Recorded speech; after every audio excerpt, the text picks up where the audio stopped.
What is going on, ladies and gentlemen, boys and girls, Salami squad around the world? The meat pack is in the building. It is your boy Mike Rogers. Got Mike Richman in the cut. Say what's up to him, brother. What is up, my boy? How we doing? How we living? We are doing and we are living. That is the most important thing. What we're about to do today. Air first, all right? Yes, and make sure you stay hydrated. But speaking on that, we about to go in. We got some things to talk about today. We are going to talk about, kind of give a retrospect or a big view on what's going on with the NBA playoffs right now. I'm going to break down how these series have been going from kind of what we said last week and how we thought they would go. So we're just going to kind of run through these games one by one, run through these series and kind of talk about some stuff right here. We're going to start out west with a series going on right now. The Los Angeles Clippers versus the Dallas Mavericks series tied at 2-2. We saw the Mavericks come out 2-0. The Clippers have been able to kind of scratch their way back to even out the series. And my biggest thing is I think ultimately I did have the Clippers winning this series. After Mavericks went up 2-0, I was like, Mavericks can't fuck around and win this series. I still think they can win this series. My only thing going on with the Mavericks right now, first of all, I got to give the biggest props to Kawhi Leonard right now. This man is on fire right now. I mean, this might be the best I've ever seen Kawhi Leonard play in the playoffs, even with that run in Toronto. Like, what he's doing this series has been kind of amazing. Freaky, dude. My thing right here with the Mavericks, though, is, man, this man Luka Doncic needs to start hitting some free throws. We know the Mavericks are an incredibly offensive, talented team. I think one of my biggest disappointments with this team in this series has been this man Porzingis. I don't really know what's going on with him. 7'3" dude out there is only imagine being 7'3" and not putting up 49 points a game here. 49 points. I need like 18 rebounds. He's just not been showing up, and I mean, I don't know if this is Mavericks just playoff experience coming in the hand or whatnot, but just not being able to close these games. I mean, 81 points in that last game was the lowest they've scored all season. But ultimately, man, I think Kawhi Leonard and the boys run up this momentum. Their fourth quarter clutch scoring has been great these past couple of games. They've really been able to come and lock down these dubs. And, I mean, if Kawhi Leonard does this for the next 2-3 games, the Clippers, I think, win this series. Yeah, that's a fair take here. I think the real problem for the Mavs in this last game especially was they just showed how short their bench is here. I mean, Boban ended up putting up 12 here, but besides that, everyone else was struggling. Let me hit you with some numbers here real quick. Dorian Finney-Smith, 38 minutes, 8 points. Tim Hardaway Jr., 25 minutes, 4 points. Josh Richardson, 21 minutes, 5 points. I mean, you get where I'm going here. Just not a whole lot of production going on down the line here. Luka bust. For real. And looking at that, Luka and Porzingis combined for 37, where on the other side, Kawhi and Paul George combined for 49. So literally just getting outshot. You said it's happening on the free throw. It's happening at the three-point line as well. And I expected a way better game from Jalen Brunson here, too. He just really didn't play that hot. It just really wasn't kind of the night for the Mavs here. Clippers shot better from the field, better three-point percentage, better rebound, all that, and a W. So, I mean, to lose by 25 at home in the playoffs is not a good look for the Mavs here. So, hopefully they can turn that around. But, I mean, just stinky game here, man. Like, got to tell it how it is. Yeah, and all in all, I still got the Clippers going ahead and taking this series. It might go to 7, but I think the Clippers doing this series. But we're going to move on to the Utah Jazz and the Memphis Grizzlies playing right now. Utah up 3-1. And I mean, here's my thing. We saw the Grizzlies come out and get that dub game 1. And Dylan, my boy there, Dylan Brooks, who's been going nutty this whole series. But yeah, Utah currently sitting at 3-1. I mean, this is how I expected this to go. I said, I think the Grizzlies do come out. They might steal a game here just because they're young and the energy's there. They want to prove something. But the Jazz just, 1 through 12 or whatever, just a better basketball team. Jordan Clarkson's been playing great. Jordan Clarkson this last game, bro, dropped 24 in 21 minutes. He's a beast, man. He got that award for a reason, 6th man of the year. Good guy. He's like Utah. He's like a Lou Williams type beat. And so, I mean, the Utah Jazz have just been able to come out and obviously go up 3-1 on this series. Do I think the Grizzlies can sneak another game here? Maybe, but I think Utah closes this out, this game 5. For sure. I agree with you saying that Utah will end up closing out these games, but I think, 7-point game here doesn't really reflect how close these games are. I mean, all these games are very close. I mean, the Grizzlies are a good team, brother. Yeah. All right. I mean, they're pretty solid. I mean, Ja is obviously the star here, but we had huge games in this series, especially this last game from Jaren Jackson. You just said it, Dylan Brooks. I mean, if Memphis shoots better from three, I think they win this last game. And they were 10 for 35 at 28%. So, I mean, Grayson Allen's just going to have to start sinking them suckers. But, at the same time, the Grizzlies had more points in the paint than the Jazz here. That makes no sense to me in my brain. Like, with Rudy Gobert and Cruz, I mean, how does the other team outscore you in the paint? So, I mean, I think the Grizzlies are right there with them. But, obviously, like you said, just a little bit more veteran experience, better capabilities of closing out these games here. But Grizzlies are good, man. I think they might win 1-2 more. 2 would be pushing, but I think they win 1 more here for sure. Yeah, I mean, all in all, I think Grizzlies are a fun young team to watch. They got some good playoff runs a couple of years ahead of them. You know what I'm saying? Next couple of years, Ja ascends and pray for that health, Junior. Pray for that health, man. And I think this Grizzlies team has a good, solid core they could build upon for the next couple of years. But I'm going to move on right now to the Trailblazers versus the Nuggets series, tied at 2-2. Saw the Blazers getting the win at the last game. And, I mean, this series has just been kind of back and forth. This is a good, fun series to watch, these more middle-of-the-road teams in these divisions. And, I mean, I don't really know what to make of this one, man. I think I had the Nuggets coming out of this series. I don't really know, brother. This series got me for a doozy, man. This is like I can't really decide. We've seen them kind of go back and forth here, the winning. And I don't know, man. I still like the Nuggets, man. But this man, Damian Lillard, is smoking crack. Let me fucking tell you something. No, for real. So, I mean, it's just crazy. So, obviously, CJ and Dame are going to do their thing. But huge shout out to Norman Powell and Nurkic having huge performances in this game, in this series. But I mean, I just think, like you said, it's back and forth with this. It's who's better on each night. And tonight was not the night for the Nuggets. I mean, Jokic in 27 minutes, 16 points, 1 assist, 9 boards. That is a terrible game for him. I mean, listen to this, bro. Charles Barkley on FanDuel had the boost out for Jokic to score. I forget, it was either 30 or 35 plus. And that odds on that were like boosted, brother. I put a slip out on that, all right? Man, went out and dropped 16 points in 27 minutes. So obviously just struggling.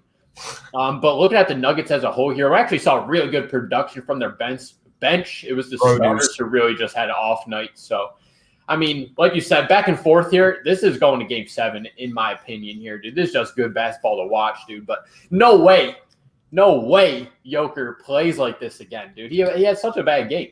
No, definitely probably one of the weaker games he's played all year. I don't think that happens again. I mean, I do think Game 7 potential. I still like Denver coming out of this series. If I had to say it, I got Denver winning this. But that's kind of how it goes up there in Portland, though, too, brother. I mean, have a good run in the first round. See ya. That has been for more or less, unfortunately, Dame Lillard's career and whatnot. But yeah, I don't know. It's been a great series to watch so far. Ready to watch the rest of that. But going to move on to the last series we got here in the West as the Los Angeles Lakers versus the Phoenix Suns series, also tied at 2-2. Phoenix getting the last one in Los Angeles. Obviously, we saw AD go down. And my thing with that is the first half of that game, AD was quiet. There's been 2 games in this series where I just have not seen Anthony Davis show up to these ball games. And obviously, he went down. He didn't come back. They're saying he is going to be ruled out for Game 5. So I'm seeing a lot of things where LeBron has to go ahead and carry this and whatnot. You don't think that's going to happen anyway? Like, and, I don't mean to cut you off there. Sorry, bro. But here's my take, and I just don't understand what is going on with these Lakers here because it's the same thing we've been seeing all regular season. They're just dropping games for no good reason. I mean, the Lakers were in the play-in tournament for no reason, bro. This team is so good. They're just yet to turn on that switch. So, I mean, especially now it's in playoff time. I thought they were just going to start dumping on the Phoenix Suns here. But the Suns are proving themselves winning this game by 8 points away against the Lakers. I mean, obviously AD goes down, but none of that matters at the end of the day. I mean, this Lakers team as a whole can perform better than this and better than they have all season, brother. I mean, when's it going to happen? Because it's going to happen. They're just going to switch it on. Yeah, they're just waiting for that. I mean, LeBron definitely these next couple of games, if he wants to close this out, has to go out and be LeBron James. We've seen, especially this year, my only concern is we've seen him take a step back a lot when it comes to having the ball in his hands this year. And I think for this game 5 and 6, LeBron's got to go like 2016 finals on him. He needs the ball in his hands. He needs to be the playmaker. Obviously, I know for LeBron's entire career, it's always been a problem where the second he leaves the floor, everything just kind of goes to shit. I mean, You know what I'm saying? I know the Lakers do have a good team. They're really good on defense, but LeBron James needs to go ape here. To me, Anthony Davis, for being the size he is and whatnot, it just seems like this dude's a walking injury. I don't know what it is. Just every time this dude takes a fall or a stumble, I feel like he's going to break something. But I don't know. This has been surprising from the Suns. They obviously had a great regular season, and they are putting a fight up against these Lakers. I do think the Lakers figure it out. I think LeBron James might go dummy these next couple games. I mean, Jake Crowder cannot guard him, so I don't know. LeBron James needs to grab that. What are we talking? You see that House of Highlights clip, dude? Jake Crowder covering him. LeBron's literally just like this, laughing at him. Like he can't guard him. So LeBron, you can't. So I mean, I know LeBron's never one to go out and get 40 and whatnot like that, but he might need to go out and get 40. He's about to just buy another massage, dude. You know you're going to take a little bit of body pain here. He's obviously trying to prolong himself throughout the playoffs here. He knows he's older. He knows what it's going to take to push through. Doesn't want to exert all the energy early on here, but bro, dump on these boys. I'm with that. Too. Like, what are you talking about? I still got Lakers winning this series, whatnot. So that's going to be sure, dude, for sure. No disrespect. Suns playing their hearts out. Suns playing their hearts out, man. It's definitely fun to watch. They're going to be all right. But we're going to go ahead and move on to the other conference that is the Eastern. We're going to go ahead and break these series down. First series we're going to start with is the Philadelphia 76ers versus the Washington Wizards. Here's my other thing, and I kind of brought this up about how we talked about Dallas. One, I mean, I don't think anyone is surprised the way this series is going. I did. I know you said sweep, and I kind of bought into that. I could have saw that. Obviously, the Wizards got a game in them. Here's my thing, though, man. I've been saying this the whole time we've been doing this show. I've been saying this the past couple of years. Ben Simmons is a phenomenal player. I think he has a chance to be a top 5, top 6 player in this league, and I'm not even joking. He has an amazing skill set. Brother's an elite defender. This brother can't shoot, man, and I'm telling you, that's going to prevent him from becoming a superstar. I mean, we saw this man get put on he's like 5 for 20 in the series with his free throws. I mean, you got to be able to make those free throws. You're the best playmaker on the team. You're the best defender on the team. So, I mean, there's no excuse for that. You're right. You got to be able to shoot the ball. And, I mean, with the three-pointers, I mean, we know Giannis doesn't really take threes like that, but at least he attempts them. I mean, Ben Simmons isn't even attempting three-point shots out here. And, I mean, he lost that game. He lost that game to the Wizards not being able to shoot those free throws. You know what I mean? And Tobias Harris is playing phenomenal right now. Joel Embiid is doing his thing. This is a hard team to beat. But, I mean, teams might start looking at this and saying, we might need to hack-a-shack Ben Simmons here, man. He's not going to make it. Because when you're taking the ball out of his hands as the person with the ball in his hands, you're creating no plays to be able to be made because – he's the playmaker. So I don't know what's going on with Ben Simmons to me. I'm not saying he's going to be a crutch or anything. They're going to be a great team, but when it comes down to winning championships in those moments, bro's got to be able to knock down some free throws, brother. That's a fair take. Shout out to the Wizards, man. Philadelphia wins this next game. There's no doubt. I don't think that's going to hold them back in this series. No way. But if we're talking championship, we're talking finals, man. We gotta. Okay, yeah. So everything you just said there, not crazy. I see where you're coming from. 100%. But push all that to the side. If Embiid stays in this entire game, he went out in the first quarter with an ankle pain. It's a fucking sweep. All right, bro. Yeah. I mean, it's 122 to 114. They're still right there in it. I mean, the ability to just stretch the floor with the Sixers is insane. Obviously, there's holes in Ben Simmons' games. The free throws, that's inexcusable. We'll just sweep that one under the rug for now. That's inexcusable. But besides all that, when this team is healthy, when they play as a whole collective unit, I mean, bro, it's unstoppable. So I do think they win the next game here. So sorry, Wizards. Big shout out to Hachimura, dude, getting an unusual 20 points in that W against the Sixers. So shout out for him. Obviously, Bradley Beal and Russell Westbrook can smell blood in the water. One of the other team's main stars go down. They're going to start balling. So good for them. Get a W at home in the playoffs. Shout out. But yeah, we'll catch you in the dumpster fire. It's about to happen tomorrow night here. Yeah, no, this Wizards team, I'm waiting to see what happens this offseason, dude. They might blow that operation up, bro. That's just... And, is the thing, like, Bradley Beal is 100% committed. Like, he doesn't want out because he could just probably fuck around and go get a ring somewhere. Yeah, I mean, that's going to be interesting to see what happens there. But going to move on to the next series here. The Boston Celtics and the Brooklyn Nets facing off. Saw some bullshit in the news where some dude threw a fucking water bottle at Kyrie Irving, got charged and whatnot. Like, oh, yeah. I'm not here to give an opinion on that, but talking about this series, obviously Brooklyn up 3-1. I mean, this is another one. I don't really know what we expected. We obviously saw this get one over Brooklyn, but they just have no fucking answer for the firepower that Brooklyn's got. I mean, this is just kind of is what it is. Boston, like I said, if Jason Tatum's not dropping 50 for Boston, they have no shot. So I don't know. I don't know what we else thought was going to happen. Yeah, I mean, just looking at this last game real quick, I mean, both of these teams just decided to not play defense. We're looking at 141 and 126. Good basketball to watch here, dude. That is buckets happening. Obviously, what are you going to say about the Nets? We know these people are insane. Looking at the other side, the Celtics, bro, I mean, it's the same thing you've been saying all season. Who's the other guy? I mean, Jason Tatum's a freak, bro. He is freak. But they just don't have a number 2 guy, and all the successful teams have at least 2 stars or a second scorer like that. So he dropped 40 in this last game, dropped a 50 bomb earlier in the series, just going dummy. Shout out Jason Tatum, dude, playing out of his mind. But it's just not enough for these Celtics to beat this fucking. It's over. For real. So no sweep though, no sweep. No sweep though, no sweep. So we're going to go ahead and move on to the Atlanta Hawks versus my New York Knicks popping off right now. Atlanta leading 3-1. And, here's my thing. I love this New York's Knicks team this year. Obviously, get to the playoffs as the 4 seed or 5 seed is huge. And the defense this year has been phenomenal. Tom Thibodeau. We obviously saw Julius Randle send himself into the All-Star conversation. RJ Barrett being a nice little Robin type piece. And some phenomenal play on defense.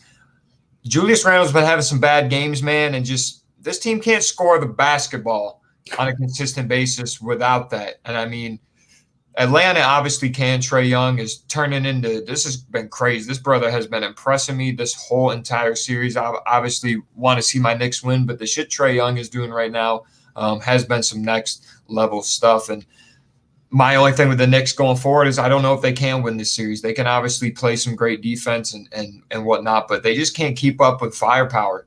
And Julius Randle, man, has had 2-3 games in this series that have been kind of horrendous. I don't think anybody expected this was going to happen. I could see where, it kind of being his first playoff series with New York. And he's been around the league for a minute, bro. I mean, he has, and he has been to the playoffs, I think, once before. But him being the face of this team, I could see where there's a little pressure and whatnot. But I don't think anyone expected it to be this bad.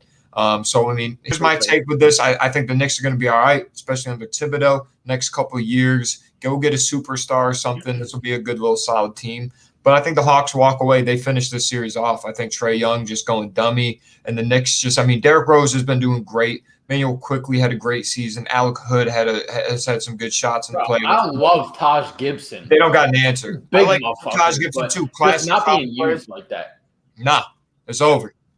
Not 100% agree with you. You said it all there. But I think we do see a pop-off performance from Julius Randle in this next game here. Whether they win that game or not, I don't know. But I just feel like he owes us one of those. Yeah, definitely owes us one of those. I want to know if he gets an extension or not. I think he does because he was an all-star. They do have enough cap to bring in like 2 huge names. Here's the thing. If you get rid of him, you have to bring in 2 guys. Yeah. You can't just get 1 guy. So. Yeah, I don't know. That's unfortunate, but I like the Knicks going forward. So I'm praying for the best. But gonna move on to we had a great year, but we're gonna move on to the last series in this Eastern Conference as the Milwaukee Bucks sweeping the Miami Heat. First of all, big shout out Miami. Love that team after we saw them in the finals in the bubble last year. You know what I'm saying? It was a fun team to watch. Love Jimmy Butler. Like me some Bam, Jimmy Neutron, Tyler Hero. Got a fun squad. Yeah. Milwaukee's a problem, though. I kind of hinted at some take I had last time we talked about this, and me thinking I think the Bucs could potentially get to the finals. I mean, I look at these matchups between the Bucs, the Brooklyn Nets, and the Philadelphia 76ers. I think Bucs could win either one of that. They're going to end up facing the Nets next. It's going to be Milwaukee versus Brooklyn. And I mean, here's my thing. I don't think the biggest problem I can see with that series is going to be obviously the Nets can score, but they have no defensive presence for Milwaukee's inside game. I think Giannis is going to tear them up. And the perimeter defense with Drew Holiday. You don't think KD bodies him up a little bit in the paint? You can body him. Not me, he will. He's going to apply some pressure. But between Drew Holiday, Chris Middleton, and Giannis, I think they got the defense. They can stop James Harden. They can stop Kyrie Irving. Maybe not consistently. But between Brook Lopez and Giannis in the middle, I don't think Brooklyn's going to have an answer for him. I'm so excited for that. They don't even need to touch the paint, though. Is the big old sweep for Milwaukee on the Miami Heat. Obviously saw the Heat get over them last year to get to that finals. But, hey, man, I think that Milwaukee team is dangerous, brother. Yeah, and they obviously proved it here with the sweep, brother. I mean, Heat eliminated them last year from the bubble, so got to feel good to give them a good old 4-0 here, to lose at home. Yeah. Home. 4-0. Yikes. Tyler Hero, dude. Yeah, what else are you going to say? It's been some crazy, exciting playoffs to watch. Definitely been hyped to watch all this and ready to see. Let's get the winner of the Nets Celtics here. So, yeah, obviously we're probably looking at a Brooklyn-Milwaukee matchup here. But, hey, don't count them out. Yeah, no, that's going to be a fun series to watch. Super excited to watch. I think that's all we got for this basketball talk, though. Perfect.